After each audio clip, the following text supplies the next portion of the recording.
Welcome back for our second bonus objective video, and it's on none other than the Star Wars Holiday Special. Considered legendary within the Star Wars community for its awful storyline and treatment of the Star Wars universe, this feature was known to have only aired once and has to this day never been re-released on home video, yet continues to circulate throughout the web in varying quality and many people reviewing it. You've probably heard some of the production history of this special, like how George Lucas didn't really have much to do with it, other than providing the initial concept of a holiday present in the story, how it follows the formula for variety shows of the time, which all include many celebrity cameos, which you can clearly see from this very variety show-esque opening. Bea Arthur, Art Carney, Diane Carroll, the Jefferson Starship. Riveting. But hey, we get an animated feature during this? Now I'm psyched! And with the original cast present, you'd think this would be entertaining at least, right? Well, strap in and prepare for lightspeed. This is the Star Wars Holiday Special. It begins with Han and Chewie attempting to escape stock footage of the Empire attacking them. Are they here to deliver sensitive info to the Rebel Alliance? I know your family's waiting. I know it's an important day. All right, we'll give it a try. I'll send short coordinates. I won't jump far. I'll get you back there in time, pal. Trust me. That's the spirit. You'll be celebrating Life Day before you know it. Really?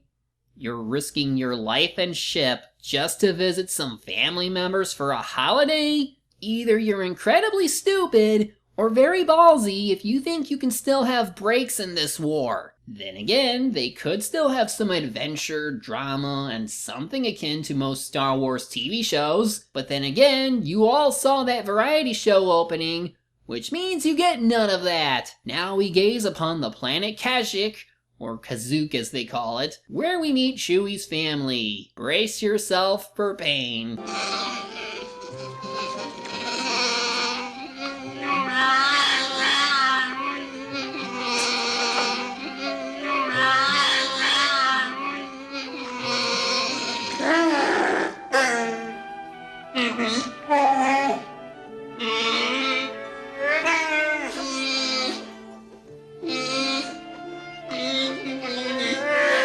Behold, what most of this special is comprised of. I seriously want to know who among the 5 writers of this thing thought, hey, you know how Chewie always does his growling since he doesn't speak English? Why don't we do that, but with more Wookiees, and have them be the prime focus? At least with Chewie, he didn't do it the entire time in the films, and we would have others interpret for him while he got to do some cool things. Well, none of that happens for a while, so for these first 8 minutes, you get mostly this.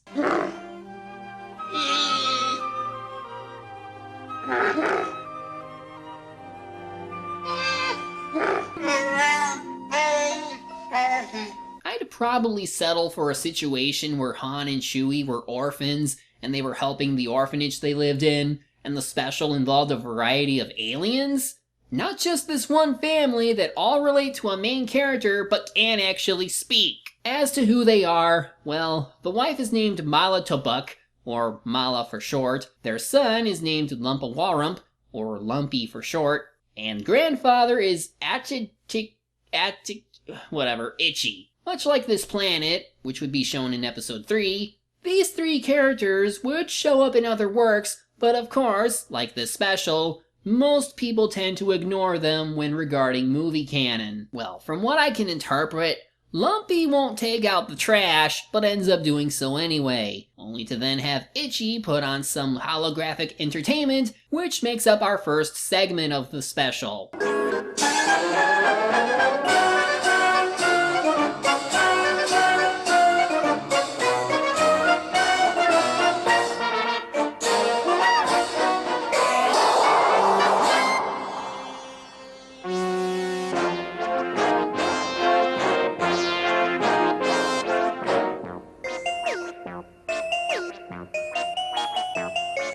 So is this just something the middle class of the Star Wars universe partakes in? Just watching dancers on Microsoft HoloLens? Admittingly, this would have been fine for like a quick glance, similar to how they have their own living chess game. Like, this is still world building, but it's world building that didn't need to drag out for this long. Star Wars is typically about action, drama, and occasionally adventure. The later series even do just that in order to build upon this massive universe. But it doesn't help that none of the main movie cast is present to provide their own take on this, or give us a reason to keep watching.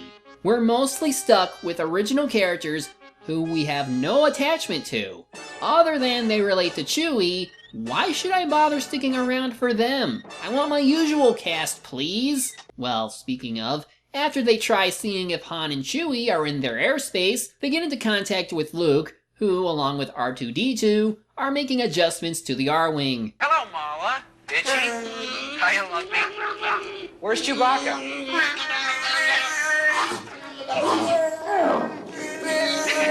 Whoa, wait a minute, one at a time. Thank you! They were really starting to clutter the airwaves. Even he doesn't know what exactly they're saying, as he asks about Han and Chewie, and they're not there. The family is naturally worried, though Luke tries to assure them they'll make it. You know how Han and Chewbacca are. Anything could have happened. They could have stopped off somewhere or been held up by an asteroid storm. Listen, I wouldn't worry about Chewbacca. I know him and he hasn't missed a life day yet, right? Come on, Mala, let's see a little smile. Come on. There, that's better. Try to enjoy your life day. I gotta get back to this engine. I think we might have it solved. No! R2! What are you doing? It's all right. Nobody's perfect. Yeah, I feel like the humor in The Last Jedi was more natural than this. At any rate, they now check in on another friend of theirs at a trading post. This marks our first major celebrity guest star outside the Star Wars cast, Carney, playing Sean Don, who has to put up with an imperialist in what I think is another segment, this time showing off various Star Wars doodads. Besides shaving and hair trimming, it's guaranteed to lift stains off clothing, faces, and hands. Cleans teeth, fingers, and toenails, washes eyes, pierces ears, calculates, modulates, and syncopates life rhythms, and can repeat the entire Imperial Penal Code, all 17 volumes, in half the time of the old XP-21. A pocket-sized aquarium. Wonderful, isn't it? Wouldn't this imply that Earth exists? Because I'm pretty sure none of those look alien. He uses code words to tell Mala that Han is on his way, and to deliver something else to them later. And now for something truly lazy. It started a search operation. It's just a matter of time before we find the rebels. I want the rebels located and identified, if it means searching every household in the system. All they did was reuse one of the clips from A New Hope, but dub in some new lines for Vader. Convenient that Vader always wears a mask, so we don't see what he says. You can literally add anything. We ordered a blockade, a curfew, and started a search operation. It's just a matter of time before we find the rebels. Excellent. And make sure to schedule my daily polishing session. It's looking a little dirty. Time for another segment. This time it's cooking with blackface Harvey Korman. Yes, really. Today, I'm going to be using the tenderest cut of the bantha, the loin. The loin is very tasty and serves four nicely. Of course, if your family has a hearty appetite, I would suggest then that old popular holiday favorite, the bantha rump. Now, step 2, while we're stirring, we also whip. So it's stir, whip, stir, whip, whip, whip, stir. Stir, whip, stir, whip, whip, whip, stir. Stir, whip, stir, whip, whip, whip, stir. Come on, faster all together now. Cooking can be fun. Stir, whip, whip, whip, stir. Stir, whip, stir, whip, whip, whip, stir. Wah! Honestly, I'd probably find this amusing if it were better paced. And if he wasn't in blackface, it doesn't need to take long to show. I could believe that the Star Wars universe has its own equivalent to cable TV. I highly doubt that all people do is go to bars and not have any entertainment. It's why I kinda like the prequel films, as they were willing to show more of the civilizations that exist. showing how different their tech can be. It adds to the world. This, it might add to it, but it overstays its welcome. And because it overstays its welcome, it gets annoying. Oh hey, more stock footage. Sadly, this is more entertaining than anything else so far. It's actually action I'd want to see, though I could just watch any of the films. You know, that Steve Moore's comic Linkara reviewed had it right.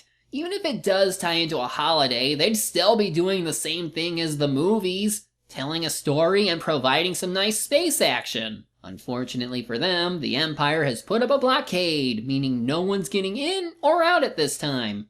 Luckily, our Carney shows up to add more of his screen time. And to show that the holiday they have is meant to be similar to Christmas, he gives the family some gifts, including the most infamous one of all. You know what's coming.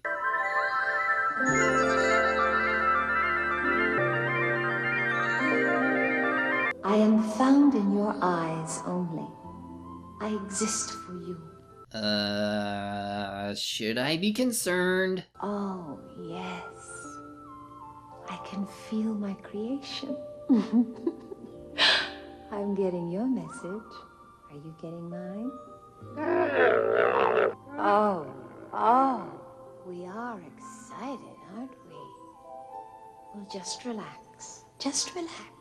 Yes. No more. I'm not really bothered by the fact an alien bear dog thing is attracted to an alien human. I'm more bothered that an old man is getting on to what's essentially video porn. You heard me. This is an actual scene where an old man gets off on softcore porn in what's supposed to be a family variety special. Just why? Who thought this was a good idea? There's only one thing for this. We could only pretend. Don't let your kids watch it! Mala gets a call from Leia and C-3PO to see if Han or Chewie made it, which of course they haven't, but they get to speak with Don since he's with the Alliance as well, and that's it.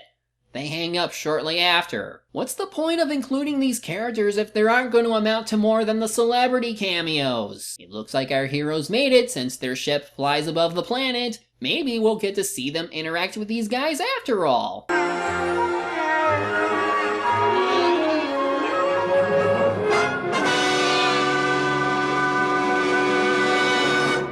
Oh no, the Empire is here! For some reason. Did they just get lucky with their random visit? This leads to a tiny bit of tension. I mean, I should be afraid for them, but knowing the tone of this special, there's no way it'll escalate to more than what we've seen the entire time. In fact, Don shows them one of the gifts he got Mala, which is another holo device that plays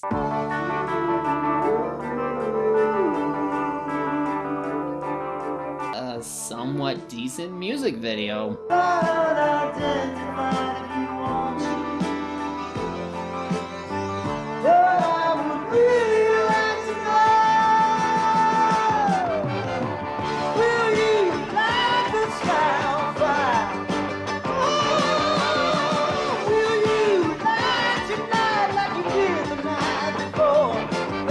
Again, not something you can dwell on for too long, though maybe for the special it can be an exception. But if they had a DVD release with some specials, an uncut version of this would have been neat, to serve as a nice tie-in to Star Wars. Maybe add some clips in there from the movies. It's very 70s, that's for sure, and it's also relaxing and a little fun to listen to. Overall, this is the first of a few good segments in this special. Don is forced to leave, leaving the Wookiees alone with the Imperials. Lumpy decides to go upstairs to watch the most meta part of this show, the animated feature they promised us. This is called The Faithful Wookiee, which is animated by Nelvana, and believe it or not, this is the closest the special gets to being like the movies or TV shows.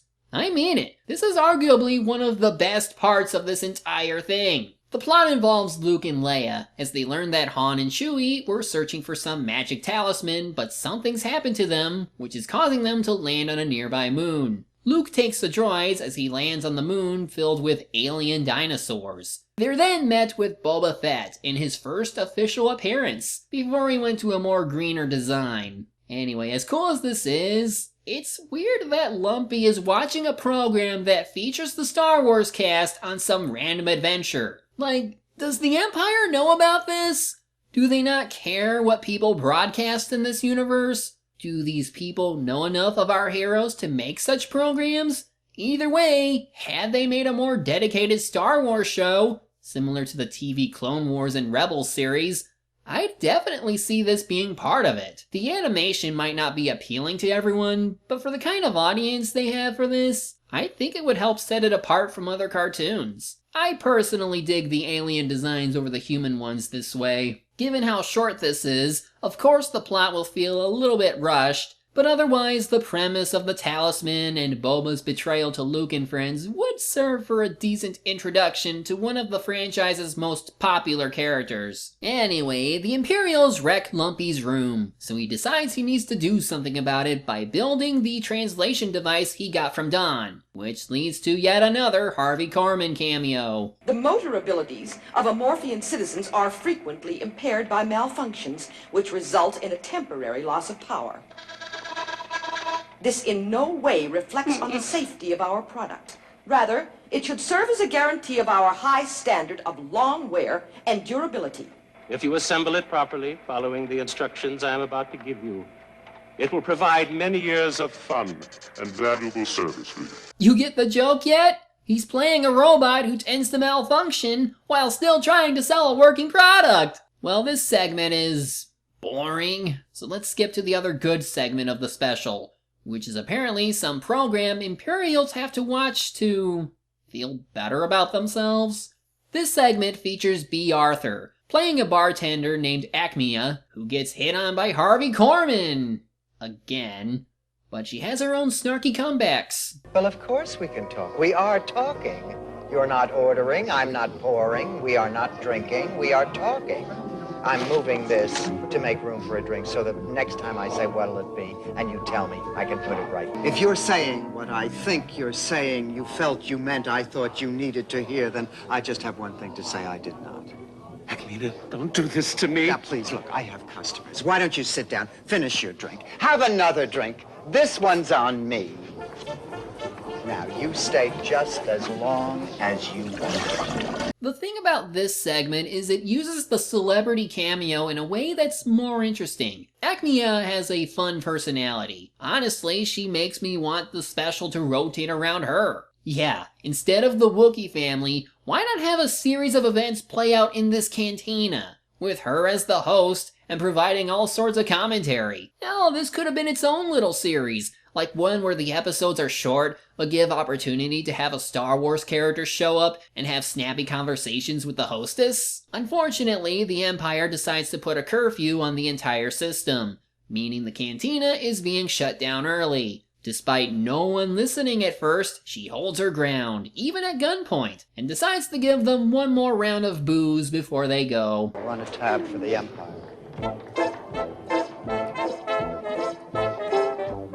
Just one more round, friend, then homeward bound, friend.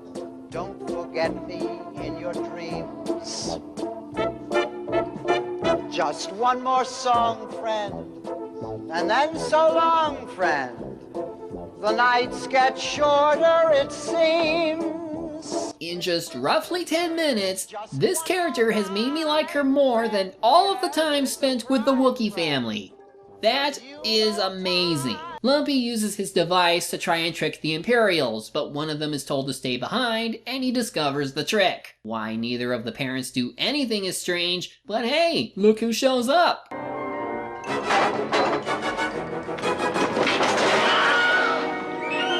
Even outside the films, they had to do at least one of those. And just as quick as he came, Han tells the family he has to go. But Chewie can stay, leading to what I imagine are bedroom eyes. After one last bit involving Don and the Empire, the Wookiees are left to their holiday as they don their space apparel. And I wonder if this implies that they believe in Space Jesus. They and many others end up, at what I imagine is the Tree of Life, and for no reason the Star Wars cast is here. Even Han, who said he had to go somewhere. This leads to the final segment, Leia's song. We celebrate a day of peace, a day of harmony. And thus we end with more stock clips from A New Hope and the family doing a space prayer. And were never seen again within movie canon. Because the special was so bad that no one would want to mention them ever again! Seriously, now I know why. It's mostly boring with some neat things on the side. Star Wars just wasn't made for the variety show gimmick, and this proves it. I suppose if they retooled it to feature Bea Arthur more, or have a mixed alien family that spoke actual words, and made the dialogue more like the cantina scene, it would have been a fun little side story set in the Star Wars universe. But all this ends up being is a shameless cash grab meant to sell toys and other products, through the many commercials they have, of course. And the actual special comes off as bland and unimaginative, with segments that go on for far too long, with characters who for the most part are annoying. Some segments are alright, but like the cartoon one, could have been part of something else more befitting to the Star Wars name. Now again, I do appreciate the idea of world building within the Star Wars universe, as most often their ideas lead to some interesting environments and creatures, even if sometimes they feel a bit commercialist later on in the series. But this one does it all wrong, and it was not worth sitting through the entire runtime just to see a decent cartoon and cantina scene. Best watch it abridged, reviewed, or whatever, because those are far more entertaining than sitting through a raw video of mostly nothing. I'd say the prequel films are better than this. Well, that's it for this year. Thank you for watching, and be sure to look at other videos found at Red Ribbon Reviewers, spreading AIDS awareness and where to find more info. Check out other contributions, and I'll see you next year.